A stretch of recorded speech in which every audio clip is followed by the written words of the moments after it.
Good morning.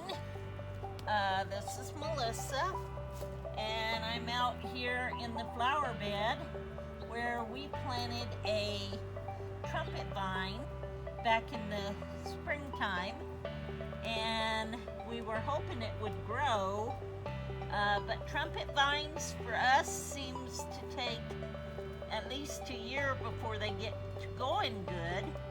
However, this one, after being just a stick all summer long, all spring and into the summer, it is now putting out 4 or 5 little shoots of leaves.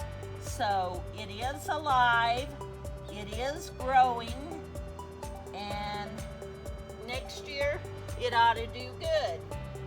We had one last year that we planted, and same thing, it didn't do very good at first, but then this year it's doing much better.